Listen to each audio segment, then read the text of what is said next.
sitting here with my very dear friend, Linda Janet Holmes, and in my very dear friend, Sonali Gulati's home, to talk about Toni Cade Bambara, to talk about why you, Linda, are a feminist that I love, why Toni is a feminist that we love, for our birthday celebration of Toni Cade Bambara in her 75th anniversary year. It's what I find that's very amazing is that we met through at the passing of Toni, like our friendship began, so it's almost 20 years later, and we're still, and here we are. So I guess, I think I see myself kind of going back and forth. So I just want to begin by asking you how you met Toni. How did Toni come into your life? Well, first of all, Aishah, I want to congratulate you for deciding to celebrate Toni Cade Bambara's 75th birthday. Toni lives in so many of our lives, but I think it's so important to take the moment to let the world know that Toni would be 75 this year and that she's still being celebrated in so many incredible ways. So how did I meet Toni? I met Toni a long time ago. It was 1970. And at the time I was a student at Rutgers University. I was attending Douglas College. And Livingston College, where Toni was teaching, had just opened. So 1970 is the time of Black student demands, Black student takeovers of buildings. Livingston College opened as part of a response to concerns about lack of Black faculty, lack of diversity. There was one Black faculty member at Douglas College when I was there as a student for 4 years. So anyway, Toni was teaching a Black Lit course. And the moment I walked into her room, I knew that my experience would be different from any other experience that I had had in my 4 years at Rutgers. There was something in the room that was vibrant.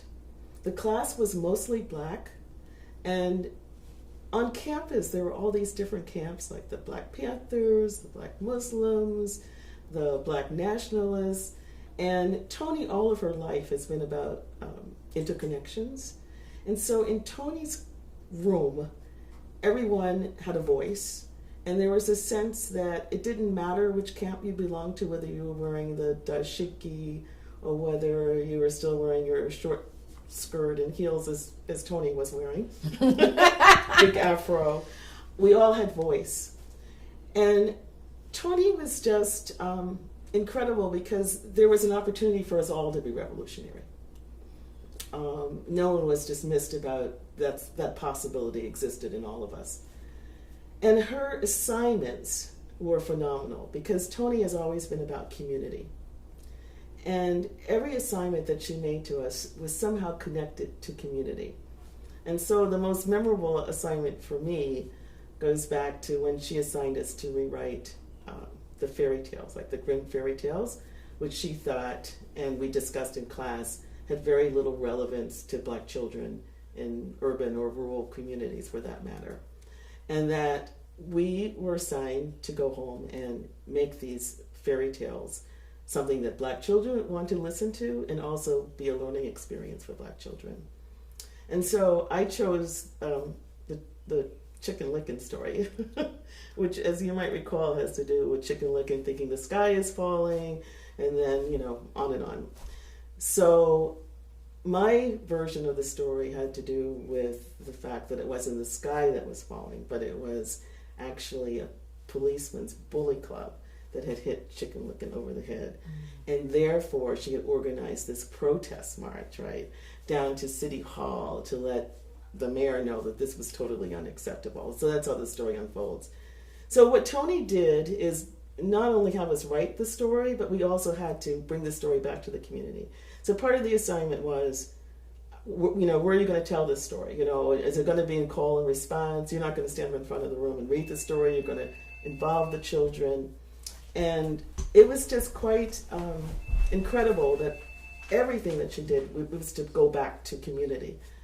But the other thing that was really phenomenal about Toni is that Toni, I think all of her life was about bringing unknown writers, unknown filmmakers, students, into the light of day, or giving them a voice so that they could be heard through publication or through screenings.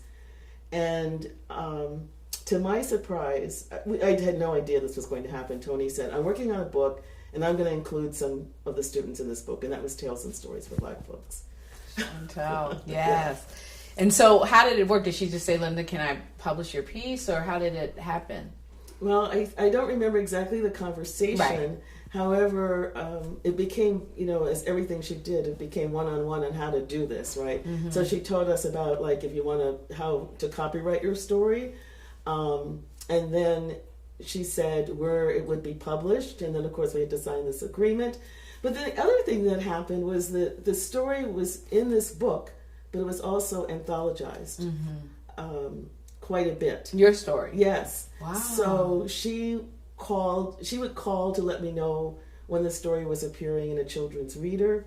She would call to let me know that the story had been mentioned in the book review. And what was interesting about, I get excited about it now, but for Toni, that was not the exciting part. The exciting part was always about bringing it back to community. So when Toni would call and say, oh, your story was mentioned in the New York Times, I'd say, oh, that's nice. But if I said I did my story at the Black school and in Newark at the Chad school and the kids really liked it, then we would have a 10-minute conversation. Wow. Yeah. Wow. Well, one of the things I noted, and I just purchased a first edition copy because unfortunately it's out of print, is that it's a wide range of authors. So there's Langston Hughes, there's Alice Walker, Ernest Gaines, Pearl Clayton, so I love that about that it's a wide range of voices. Is that something that you noticed that Toni did with her work? I think in every anthology that she did, which includes The Black Woman, which was her first anthology in 1970, this was the second anthology. There was also this incredible publication that was done for Southern Exposure, and she was living in Atlanta at the time, 1974. In all of those publications where she was editing an anthology, she always included students. In The Black Woman, there are students. In this book, there are students. In this Southern Exposure edition, there are students. She always included the known in terms of having name recognition and the unknown. And that was very, very important to her. And I think it was extremely one of her more significant guiding principles. And even in workshops, you never knew who would be there or who would be at her house. There was always this idea that there wasn't the great ones, because we were all great ones, we may not be known yet, but we were all important. Our voices were important. And she really, I think, brought that to light through the anthologies and the way that she edited them.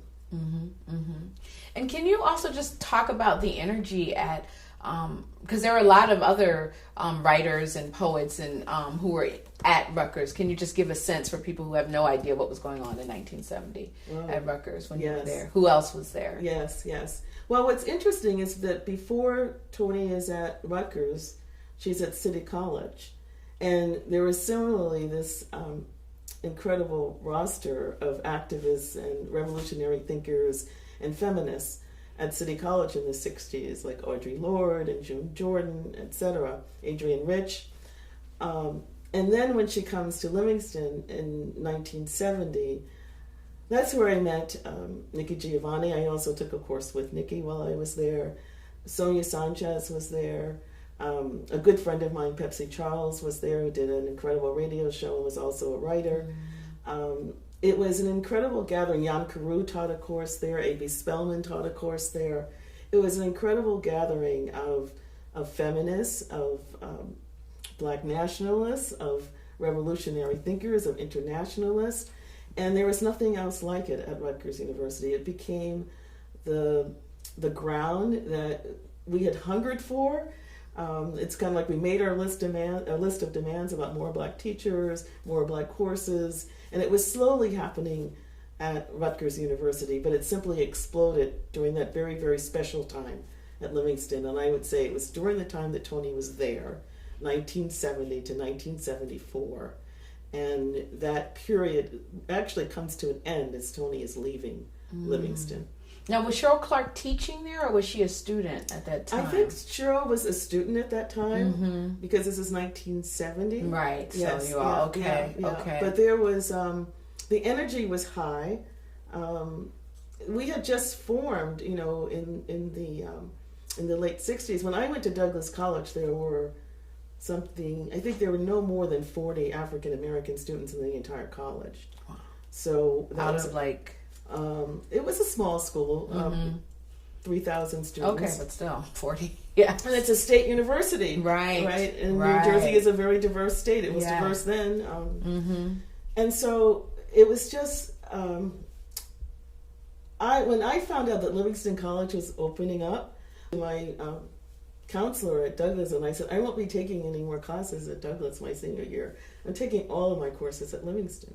And I had to fight, but I won. It was that important, though. And Toni also at City College and at Douglas was very much involved, at Livingston College, was very much involved with student organizations and student groups, whether it be a dance troupe, a theater troupe, or a political activist troupe, that some have called her the intellectual mentor for the radical student movements on campus. She was always accessible. She's been, Toni kept her phone number listed her entire life. But when she was on campus, she was always accessible to students 24 hours a day, essentially. Whenever you called, Toni would answer the phone. But she was also in that role of not so much, it's so important to understand Toni is not one who said this is the way we should do it, but bringing people together and saying this is a space where you can speak your speak and do the work of a cultural worker, which wasn't so much the term that we were using in the 70s, but do the work of a cultural worker, and we are going to develop workshops and organizational meetings that support the development of the work that's in you, but may not have had the space or the encouragement to come out and actually be of influence and to connect with others who are about making the same kinds of changes and transformations and making it real, so to speak. That's what Toni did. And she didn't do it, even in her classrooms. She would be on the side of the room as opposed to behind a podium, but she did it as a part of the circle. It was never from, this is what revolutionaries do, 1, 2, 3, or this is what feminists do, 1, 2, 3. It was like, let's bring out what's in you, which you may not have labeled revolutionary or feminist, but it's in you, and here's a space where it can grow and develop. And so for your relationship with Toni, it started there and then it lasted throughout started in was it a continuous thing? Like, did it happen like you never lost contact, or did you all reconnect at a later time? Right. Well, I have to say that I did feel that since I was published, even though, it was exciting, and I was in this book with Langston Hughes, so it did come to mind that I shouldn't lose contact with this person. And she was also, when I graduated, I remember she had this incredible phone book. And one of the things I learned from working on the book is that my experience is not a unique experience. Many people have had similar experiences with Toni. But she had this incredible phone book that was like a notebook and could be broken up into volumes if she had chosen to do that. But when I graduated, she had this list of phone numbers and people to go see about finding a job. So she sent me off to interview for a job at Sesame Street, and which it never would have occurred to me to interview for a job at Sesame Street. But so having someone like that in my life, I knew that I wanted her to be in my life, and we were writing, there was no email, right? So it would be letters. So when Toni moved to Atlanta in 1974, I kept in touch with her. I made a few visits to Atlanta at that time, because that was when, Maynard Jackson had just been elected mayor. There was the whole Black cultural movement that was going on in Atlanta. It was very exciting. So I wanted to be in that mix, so to speak. So I did visit Toni a few times there. And then there were years where there was minimal contact. But when I lived in Montgomery to do my midwife project, and she was in Atlanta, that was another time that we had more connection than we had at other times. So, but she was always in my life, whether there were times though that we weren't on the phone a lot, or we may not have been writing letters a lot, but she, as she is now, always in my life. Yeah. I think that a lot more attention needs to be given to the book, The Black Woman. I don't... I agree. Yeah. I agree, and I'm glad that you. I just want to clarify in terms of that the book came out in 1970 and had a run, and several runs for years, and then it went out of print. And Malaika Darrow, in her role as an editor at Simon & Schuster, reissued the book with the foreword by Dr. Eleanor Traylor. Yes. And so I think that it's great that it is back in circulation. And I, as somebody, I was just one when the book came out. And were you really? Yeah, I was born in '69. Oh, yes. So, but it was. I remember when I discovered it. I was a senior in high school. It was in my house. It was in my mother's house and my father's house. But when it meant something to me, not like one of my parents' books, it was in high school. And I think that's what's interesting about the book, because I think it is multi-generational, so that women who come to this book, and men, women who come to this book 10 years later, 20 years later, it is still speaking. It's still clear. It's not something that is trapped by time or history, that it is just as powerful now as it was when it was released in 1970. There are many people women who talk about, they use the book on campus, and we're talking about it in high school, but there's no other book like it. And the other thing about it is it's not... It's a book that we can all read without having to look up words. Right. It's accessible. It's very accessible. And so that high school students, junior high school students can find, maybe not the whole book, but there's something in there, I think, for women across the age group. Older women, younger women. And I think the Academy is somewhat guilty in terms of the way that this book is just missing on too many syllabi. I think you're absolutely right. Yeah. So one of the things that's really fascinating, and it's also in terms, we talked about tales and stories of Black folk, short stories of Black folks, with the Black woman is, and I think it's important for people, particularly if they're just new coming to the Black woman today, to understand that there are these amazing writers and activists and organizers, but at the time they weren't who they are now, right? So to have an Audre Lorde, and Nikki Giovanni, and Alice Walker, a Fran Beal, and Abby Lincoln, just a Gwen Patton, to have, and Grace Lee Boggs, to have this, this incredible chorus of voices, but just to remember that those voices were writing in the 60s and 70s. And I think it's also really important in this, what I observe in a time of just kind of really, a lot of times a lot of folks will think that they're kind of coming up with ideas, and and a lot of times we may have a 21st century lens on an idea that has been processed and interrogated so many times. So when you're talking about the revolution comes within, of course that's ancient wisdom in so many parts of the world, and so I want to be clear, but in terms of when we think about now, contemporary in America, like it's all this kind of going within, breathe in, all of that. Right. And so for Toni to be talking about that in 1970, in the context of Black feminism, in the context of revolution, to say it's coming from within at that time period was so radical. Absolutely, yes. In many ways, I think I was giving a talk once about Toni, and I was kind of at a point where I was looking for a word, and Sonia Sanchez just said visionary.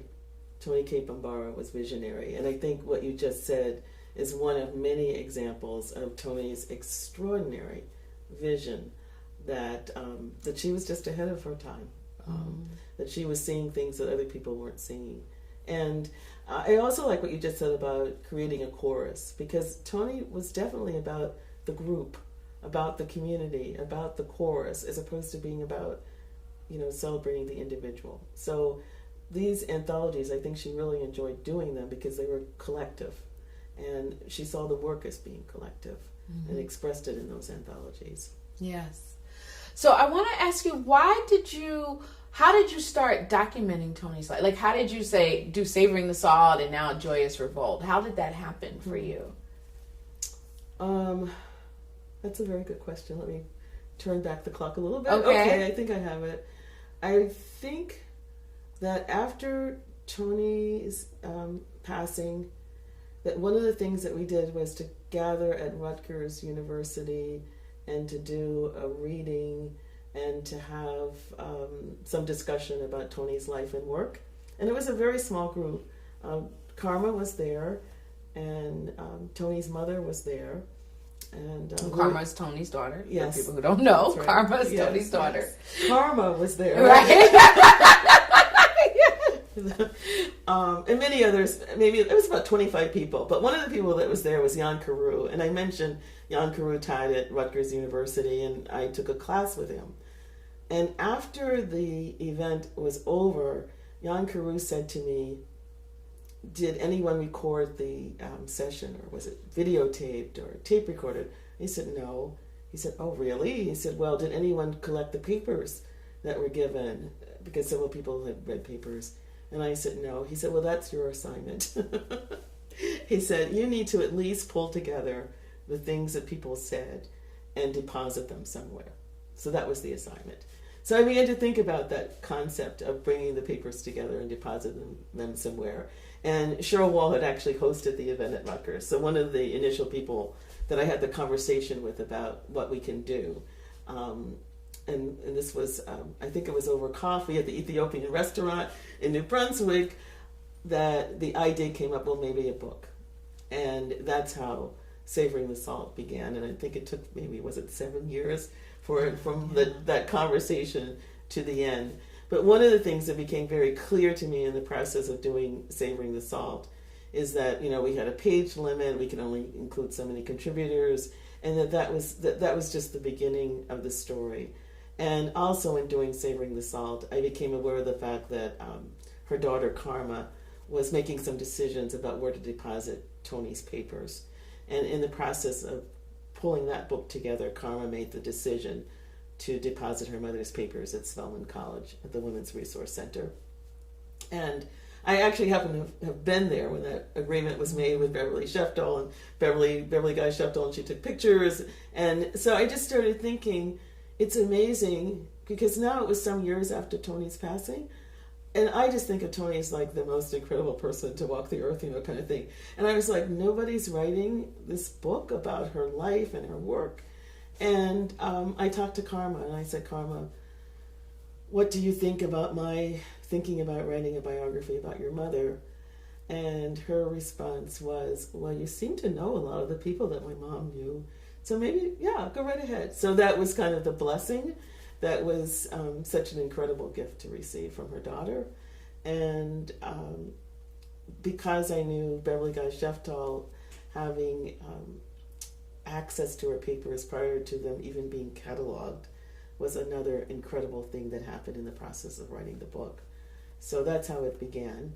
But I was working full-time at the time, so I was working on the book, and then going back to my life as the director of the Office of Minority and Multicultural Health at the State Health Department in New Jersey, which was, you got to have a pension, you got to have health insurance. So I was doing that as well. But it still is amazing to me that I happened to be the person to write the first biography on Toni Cade Bambara. Mm-hmm.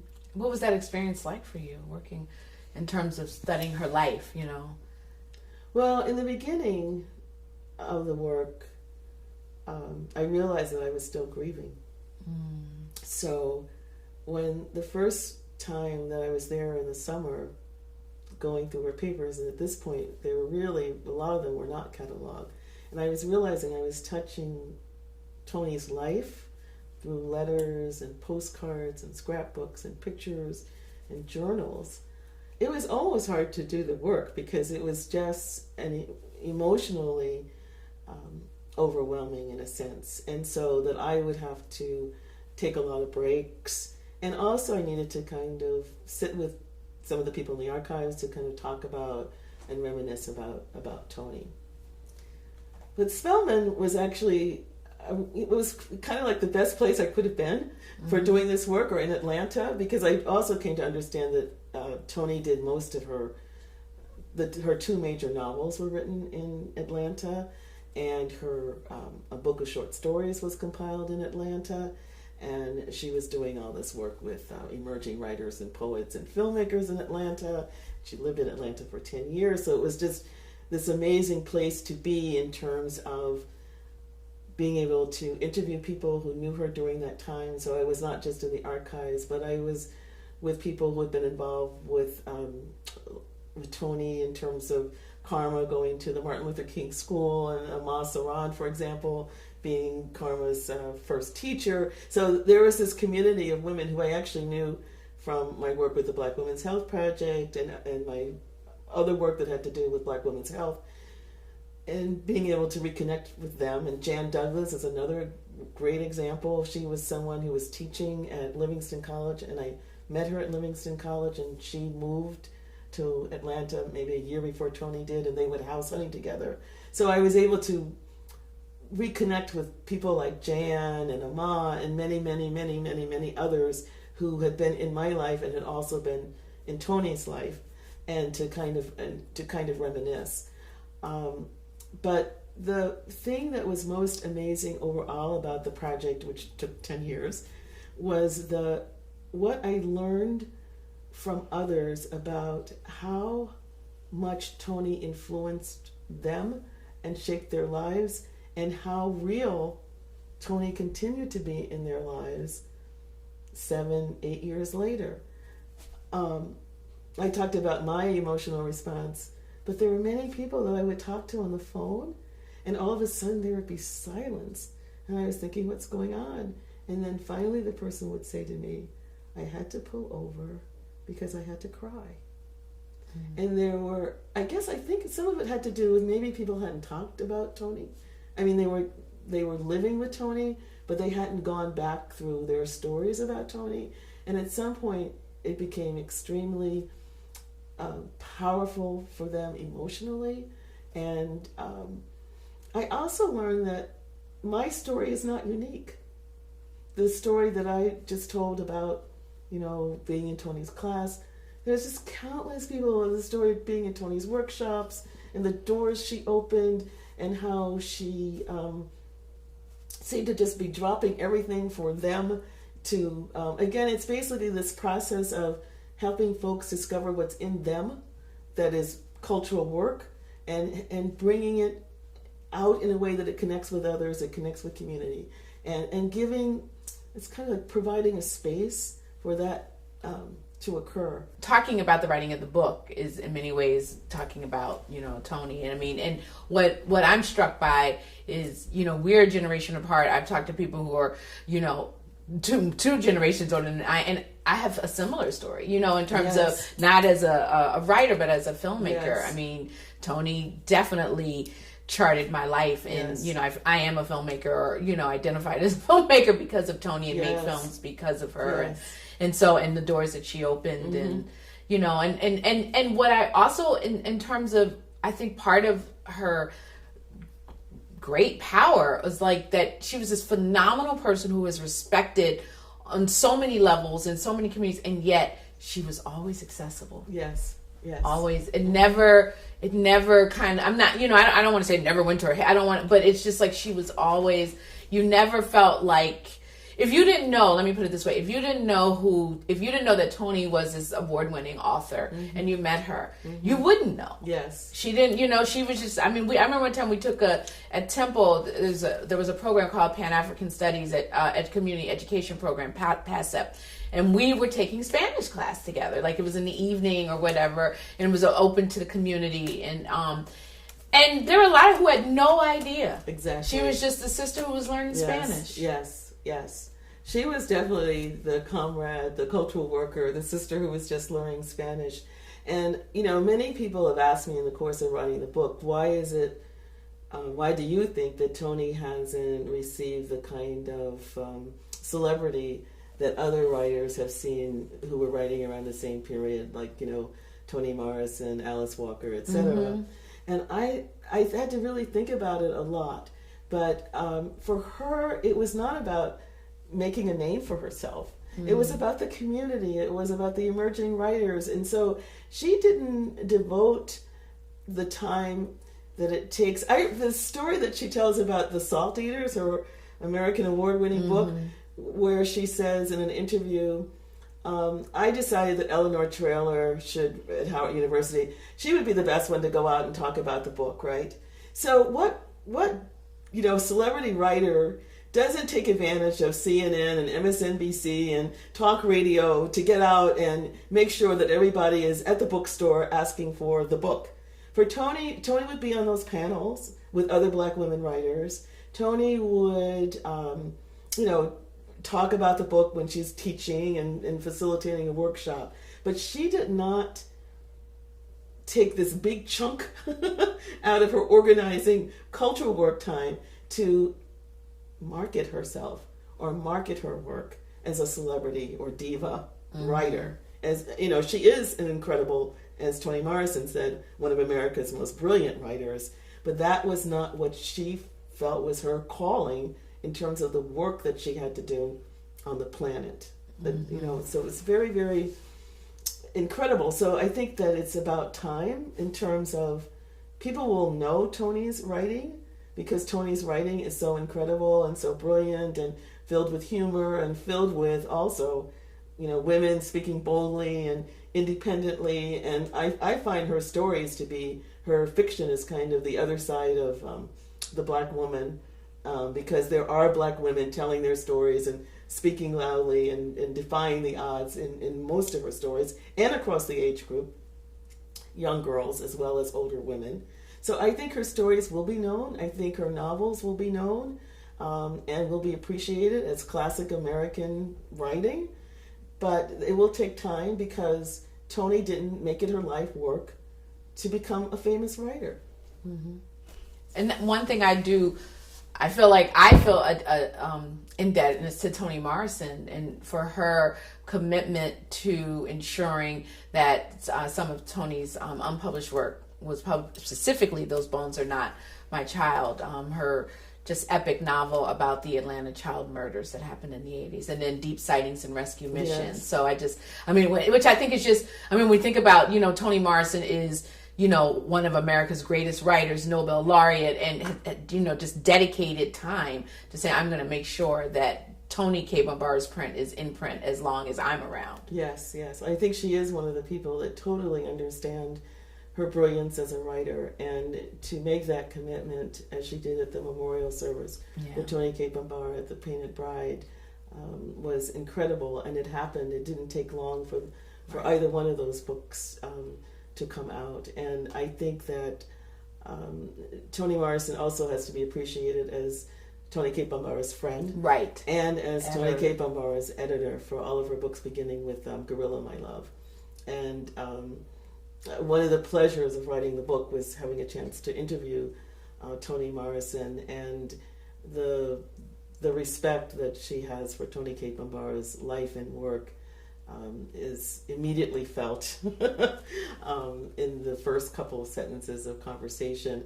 And also, I think, the book is entitled A Joyous Revolt, but I think that one of the things that I felt about my talk with Toni Morrison was that she also knew Toni well, because she could talk about Toni's humor, her free spirit, her love for life, because there's this whole 60s idea of the Black revolutionary as being, very serious and, just kind of, there wasn't much fun kind of, at least publicly, going on.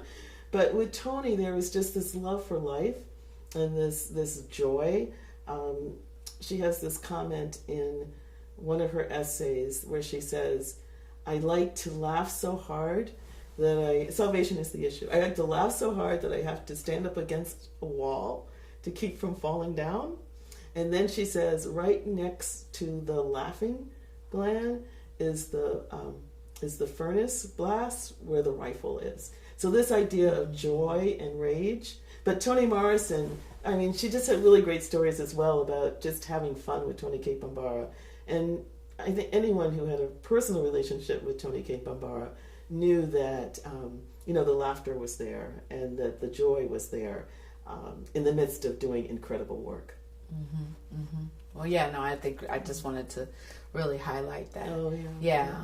And in the tradition of Toni, and in terms of another thing that I really always appreciated. So one thing that she always told me is that we always name the names, and we don't name the people in our lives who helped us to get here. You know, like, so we'll say, oh, I studied with Toni Cade Bambara, but I won't name Rebecca White Simmons Chapman, who's my grandmother. You know, so those kinds of these things that I learned, because I was 25, 26 when she passed. So, but for those 5 years of conversations, I feel like those seeds that she planted are sprouting now. So I'm like, oh, that's what she meant, you know? And so in that tradition, I just really want to just talk about like how you came here, like your parents, and how you got involved with writing about health. And, you know, because for me, what I know, little I know about your parents, I've just I see that there's a direct relation, you know, with that, with your writing. I'm glad you brought that up, because I think another main idea in Toni's work is remembrance, the roll call, and also the ancestors. There's, I learned when I recently moved to Portsmouth, Virginia, that there is a ceremony that goes on in the beginning of June in remembrance of the ancestors lost in the briny sea. And Toni, at a Black Storytelling Conference in New York, said, we're missing so much by not tapping into the power of those bones. And it was that call that led to the first ceremony of remembrance at Coney Island. And that there are now many remembrance ceremonies that came out of those words that Toni spoke. But this idea of remembrance of the ancestors as well as the living, it was very, very important to Toni in her writing, and it comes up in her short stories, and it comes up in The Salt Eaters. So thank you for giving me the opportunity to do remembrance. I was in Cuba recently, and one of the things that I noticed is that particularly those who were in the Yoruba tradition, whenever they started to speak, I'm thinking of Gloria Rodriguez, I think her name is Rolando, yes, thank you. That she would begin by, you know, naming her mother, her grandmother, and thanking the ancestors for the ability to be present. So yes, I would like to thank my mother and my grandmother, who I knew, the only grandmother who I knew in terms of the grandmother, great-grandmother, was my mother's mother, Mary Howard. And my mother's mother had 9 sisters. My mother had 9 sisters. So she was the mother of 9 or 10 girls, I think it was. And so one of the things that I really value about my growing up years is that when we went to Kentucky, I was just, you know, in this, the house of women. There were 3 of my aunts who were still living with my grandmother when I was young.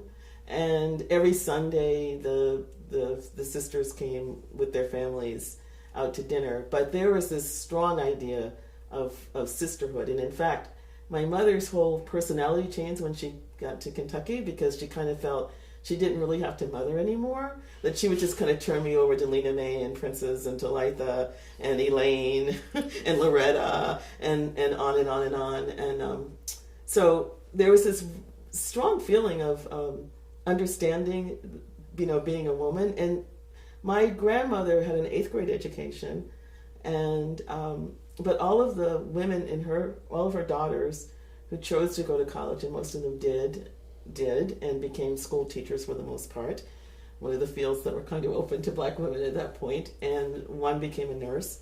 But they really did pursue career, and they very much had this idea that Toni has in her stories. There's one story where Toni says, I didn't have to do the housework, my mother did that. Or the one where Pearl Clegg quotes in the introduction, I would be daydreaming on the floor and my mother would just mop around me. Or the one where she says, my mother left me this hilarious note on the table. This is a short story about with the eyes were dotted with marmalade and the T's were crossed with orange rind. And in it, she told me to, you know, my assignment for that day was to paint the fire escape.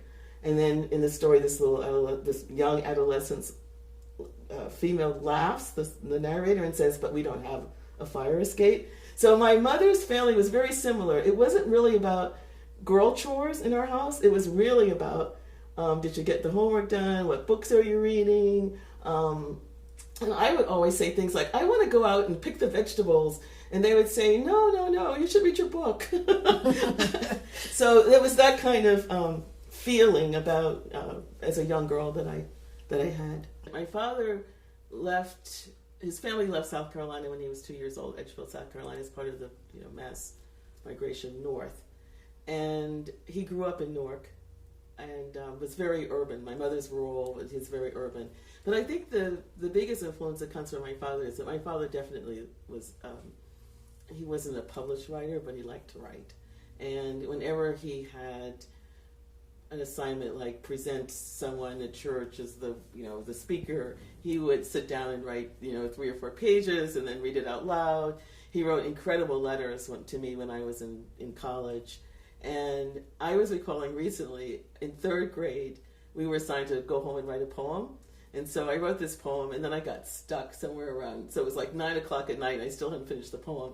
And my mother kept saying, well, your father will be home soon. So he comes home, and we co-wrote the poem together. I mean, it was just, and so he really enjoyed writing. So I think that might have been an influence. And when I started working as a newspaper journalist, I remember it was my father's brother who really celebrated me as a writer. Whenever I went, he was the one that would ask, what's going on with that newspaper work, and are you enjoying it? And that's what you're supposed to be doing with your life, kind of confirmation. It was my father's older brother, and I really did take that very seriously, that I was being recognized by my father's older brother as a writer. Mm-hmm. So that was a very strong influence in my life.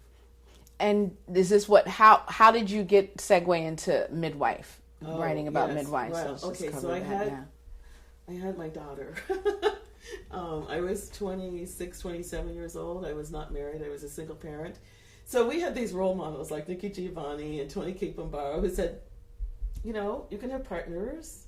You can, but this is 1970. Right. Right. And, you don't have to be married. You can, it could be healthy pregnancy, healthy childbirth, healthy mothering. It doesn't require you to be married.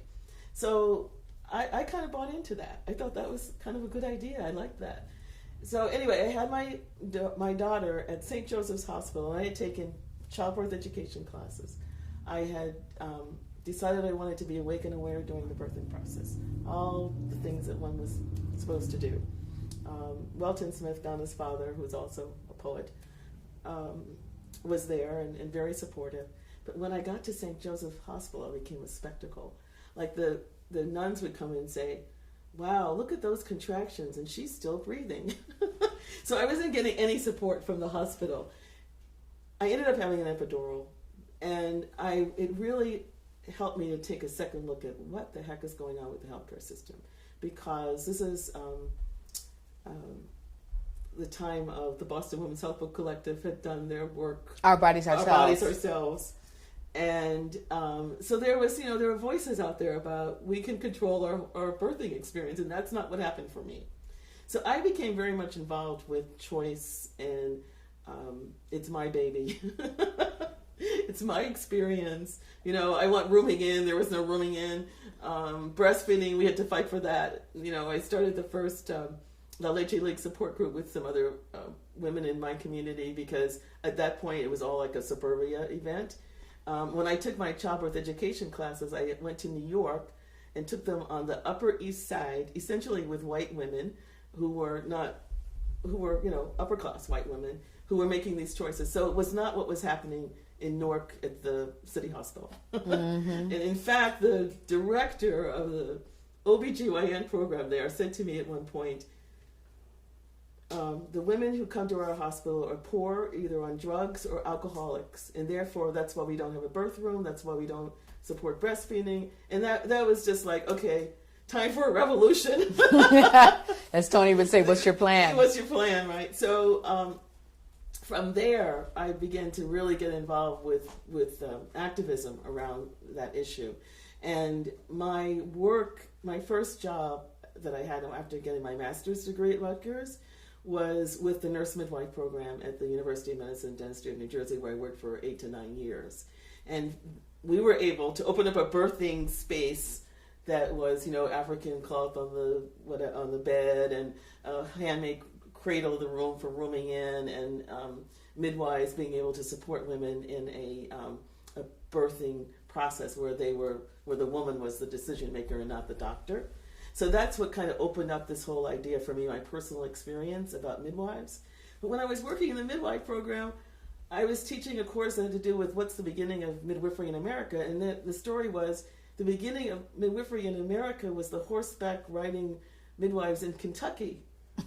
So as someone who, this is like the 70s, it's like 1976, so, I had, Toni's course was 1972 or 70, and I'm like, no, that's not it. So I became very committed to collecting the stories of African American midwives in the South. And similar to what we've been talking about all afternoon about Toni Cade Bambara opening doors, I mean, when Toni heard that was like, yeah, if you have to quit your job, you have to quit your job. But by any means necessary, you're going to Alabama. And I'm like, well, what about the baby? And what about the father? And my parents think it's crazy. You're going to Alabama, and you're going to, particularly once I got the fellowship, then it was, there's no excuse. So, what fellowship was this? I got a fellowship with the National Endowment for the Humanities, which was incredible because it's kind of like for the scholars.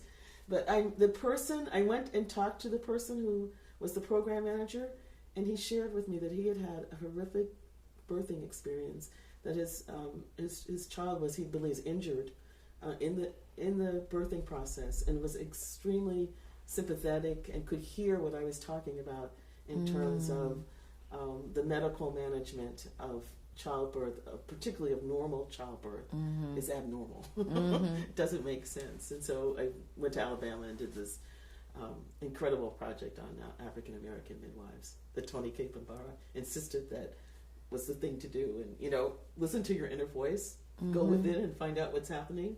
And so, yeah. Yeah. And the result was Listen to Me Good. Yes. Which is, and then you had a wonderful, wonderful, incredible exhibit at the Smithsonian. Yes. That I know took a lot out of you. You've been very, when I think about these shifts, right? So for a long time, up until very recently, you always had this full-time job. And in the midst of that, you were doing all this other incredible work. So it's like the job that fed your stomach, paid your bills, and the job, the work, the cultural work that, not only fed your spirit, but the spirit of so many. Oh, thank you. Yes, thank you. No one has ever said that quite like that before. Yeah, no, your work is very important. Listen to Me Real Good, as well as your, just to document that herstory, because a lot, again, it's like talking about Toni and the Black woman, and we think, oh, these are new things, or now breastfeeding, midwifery, and it's fascinating how the medical establishment has still figured out a way to control that, right? So now you've got to have, a bachelor's of nurse, you got to do all this to become a midwife. And I'm like, I have great aunts who didn't have any, who were midwives. Yes. One of whom from Augusta, Georgia, delivered Danny Glover, literally. Yes, yes. So it's just this whole notion about how these systems still try to figure out how to co-opt. Yes, Toni Morrison's grandmother was a midwife, and she said whenever her mother walked in the room, her grandmother walked in the room, all the men stood up. I thought that was such a wonderful image. And the thing that was really important about these stories is that these are women who learned through apprenticeship, who learned from their grandmothers, who learned through experience, and did not have the degrees. And the woman who I feature in Listen to Me Good had a third grade formal education, but she had an education.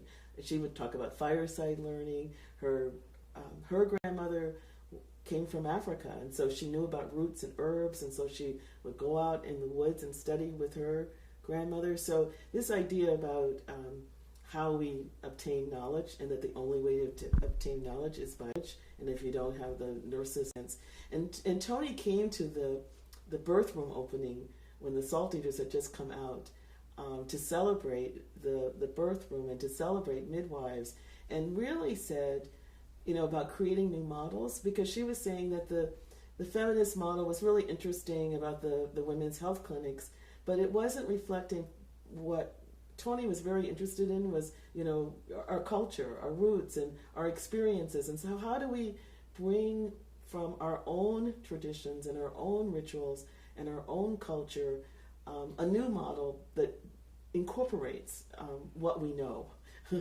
from our grandmothers, as well as what we know from contemporary experiences. Yes. So what's next on the horizon for you? What's next? Well, I'm kind of in recovery. Yeah. I was thinking about that driving up here, and I was thinking what I really hope for the book, A Joyous Revolt, is that it kind of speaks for Toni in the idea of that the book will be a beginning for women and for others, and in particular Black women and women of color, the seven sisters, the sisters of the yam, the sisters of the rice. And she talks about this incredible alliance. She actually mentions it in The Black Woman. I had not noticed that before, but at least getting women of color together to do a newsletter. Right. That's before the internet, so yes. I mean. Asian, right. Yes, Asian, African, Latin American. Yeah, she was very much about that. So, and then she had this idea at the end of her life about the Garden of the Goddesses. I was like, oh my goodness, the Garden of the Goddesses. But what I'm thinking is that I hope that the book, it's not about forming another organization, but I hope that the book looks at ways that we can be more effective about what Toni was so good at, which is making the interconnections and not getting stuck within our own, religious boundaries or our political boundaries or our race ethnic boundaries in terms of women of color, and to be able to move collectively and not with the bylaws organizations or the, who's in charge, but coming together, like we could turn this session right now into a 5-minute conversation about, what can happen next. I'm in Portsmouth now, and I probably am going to do some work with a developing African-American museum in Portsmouth, which is the first African-American museum, which is a very small space. It was a former library that was segregated up until 1962 in Portsmouth. But the idea is that still in Portsmouth, what the tallest standing statue in Portsmouth is that of white Confederate soldiers. So during the 70s, someone tried to paint them black, but anyway, they repainted them white. So, the Confederacy history is alive and well in Portsmouth, but African-American history is very much what we know about it is kind of whispered. And so I think Toni would be excited about any kind of movement that is bringing to the forefront our stories. And hopefully in that process, because oftentimes when we bring forward those kinds of stories, they're the stories about the men, the men who are the civil rights workers and so forth. But, this story will start with a librarian who is a woman and also try to use this as an opportunity to tell Black women's stories as a part of telling the story of the colored library. Wow. So in the tradition of Toni, you're continuing the organizing work. You're doing work. It's not like, oh, I'm going on this international book tour. You're like, you're living the work. You're living the legacy. And so thank you for carrying the torch. Well, thank you, Aishah, for celebrating Toni Cade Bambara's 75th birthday. I'm so looking forward to the release of that work. And I think there are going to be some really amazing voices and stories.